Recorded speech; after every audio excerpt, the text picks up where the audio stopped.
Assalamualaikum students, how are you all, and welcome to 10th class now.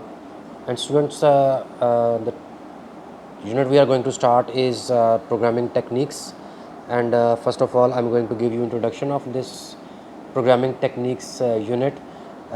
We all know that the computer is an electronic machine and it is used to solve various kinds of problems that people face. It is a multi-purpose machine, right? We say it multi-purpose because we can perform different kinds of activities. We use computers to solve different kinds of problems, not related to one kind. It can be used to solve many different kinds of problems. We should not limit our vision that the computer is just having that monitor, CPU box, keyboard and mouse. Any machine that performs a task and CPU has been used in that machine, we say that machine is a computer. तो ये machine किस तरह हो सकती है? ये machine हमारे घर में एक LED TV की फॉर्म में भी हो सकती है. ये मशीन हमारे घर में एक माइक्रोवेव जो ओवन है उसकी फॉर्म में भी हो सकती है. और यही मशीन इंडस्ट्रीज़ में, फैक्ट्रीज़ में जो मशीन्स यूज़ हो रही होती हैं, जो डिफरेंट काइंड्स के फंक्शंस परफॉर्म कर रही होती हैं. लाइक कार इंडस्ट्री में अगर एक मशीन जो है वो एक कार को पेंट कर रही है तो ये मशीन भी एक कंप्यूटर है. अगर एक टेक्सटाइल इंडस्ट्री में या फैक्ट्री में एक मशीन जो है वो किसी कपड़े के ऊपर प्रिंटिंग कर रही है तो ये भी एक मशीन है. तो जहाँ पर हम देख सकते हैं कि मैंने यहाँ पर डिफरेंट जो मशीन्स हैं उनको कोड किया है. तो ये सारे कंप्यूटर्स हैं because these are controlled by one single CPU. तो ये भी तो ऐसी तमाम मशीन्स जो कि CPUs के ज़रिए से कंट्रोल होती हैं और वो डिफरेंट काइंड्स के फंक्शंस परफॉर्म करती हैं तो हम उनको कंप्यूटर कंसीडर करते हैं. तो हमने बात की है कि कंप्यूटर जो है वो एक मल्टीपर्पज़ है, तो इस वजह से कंप्यूटर को मल्टीपर्पज़ कहा जाता है. ठीक है.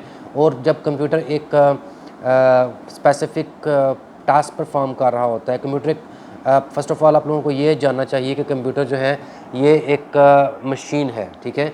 और ये मशीन ख़ुद ब खुद कुछ नहीं करती जब तक कि जो ह्यूमंस जो हैं, जो प्रोग्रामर्स जो हैं वो इसको प्रोग्राम नहीं करते. हर एक मशीन जो है वो मल्टीपर्पज़, हर एक कंप्यूटर जो है वो मल्टीपर्पज़ भी हो सकता है और वो एक सिंगल टास्क भी हो सकता है. राइट. तो जो मशीन्स हैं जो मल्टीपर्पज़ होती हैं या जो मशीन्स हैं जो सिंगल टास्क परफॉर्म कर रही होती हैं वो सारे होते तो कंप्यूटर्स ही हैं.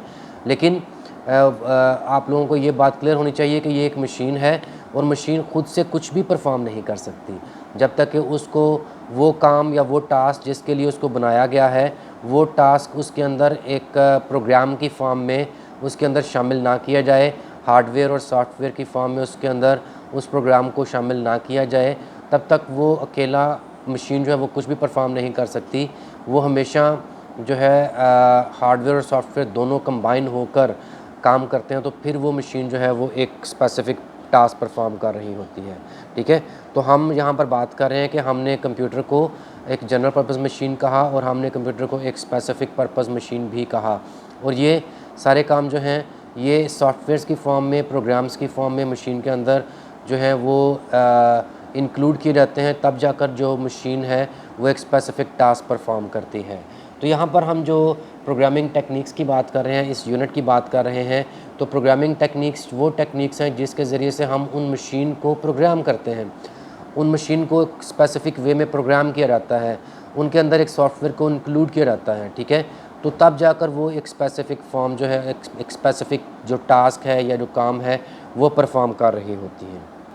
तो इस यूनिट में हमने ये बात सीखनी है या हमने ये बात जो है वो अंडरस्टैंड करनी है कि एक कंप्यूटर जो है उसको किस तरह से प्रोग्राम किया जाता है. तो हमने यहाँ पर इस लेसन में या इस चैप्टर के अंदर वो टेक्निक्स को अंडरस्टैंड करना है कि जिनको यूज़ करके हम एक कंप्यूटर को प्रोग्राम कर सकते हैं. हम बेसिकली बात कर रहे हैं वो टेक्निक्स के जिसके ज़रिए से हम कंप्यूटर के अंदर प्रोग्राम को डेवलप करेंगे और वो कंप्यूटर जो है वो एक स्पेसिफ़िक टास्क परफॉर्म कर सकेगा, हमारे किसी भी प्रॉब्लम को वो सॉल्व कर सकेगा. ठीक है. तो हमने वो टेक्निक्स इस चैप्टर के अंदर और इस जो पूरी बुक है इसके अंदर हमने उन्हीं टेक्निक्स को यूज़ करके कंप्यूटर प्रोग्राम्स जो हैं वो क्रिएट करने हैं, वो डेवलप करने हैं, क्योंकि किसी भी टास्क को परफॉर्म करने के लिए, सपोज़ हम बात करते हैं, अगर कंप्यूटर की बात करते हैं तो कंप्यूटर में हम क्या टास्क परफॉर्म करते हैं। देखिए हमारे पास एक प्रॉब्लम है कि हम कंप्यूटर के अंदर एक पेज टाइप कर सकें, हम कंप्यूटर के अंदर कुछ टाइपिंग का काम करना चाहते हैं, ठीक है। तो उसके लिए हम एक सॉफ्टवेयर यूज़ करते हैं जो कि कहलाता है MS वर्ड। उसको हम MS वर्ड कहते हैं। और ये सॉफ्टवेयर जो है ये यूज़ हो रहा है किसके लिए, ये हमारे जो टाइपिंग के प्रॉब्लम्स हैं उनको सॉल्व करने के लिए ये वाला जो MS वर्ड सॉफ्टवेयर है ये यूज़ हो रहा है। ये किसने डेवलप किया है, ये प्रोग्रामर्स ने डेवलप किया है। इसको प्रोग्रामर्स जो हैं वो डेवलप करते हैं। हमारा प्रॉब्लम क्या था कि हमारा प्रॉब्लम ये था कि हम एक पेज जो है वो कंप्यूटर के अंदर टाइप करना चाहते हैं।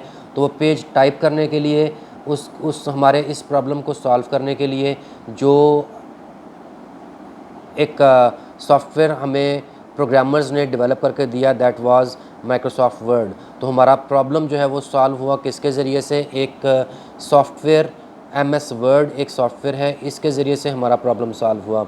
तो हमारे प्रॉब्लम्स कोई भी हों जो हमने कंप्यूटर के ज़रिए से सॉल्व करने हों, they are solved by using softwares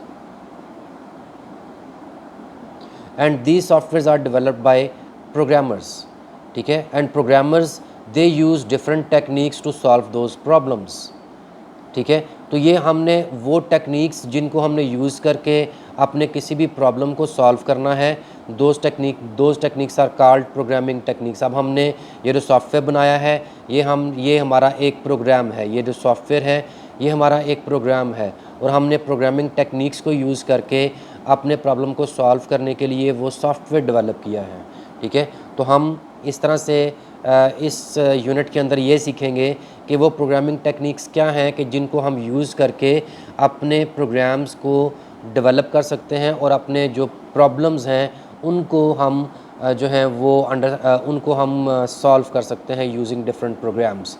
तो अभी नेक्स्ट वीडियो में मैं आप लोगों को बताऊंगा कि जो प्रॉब्लम्स हैं वो क्या हैं, problems, what are the problems which we are using the word problem. और इस यूनिट के अंदर हमने प्रॉब्लम सॉल्विंग करनी है। तो बेसिकली प्रॉब्लम होता क्या है वो हम अपनी नेक्स्ट वीडियो में देखेंगे।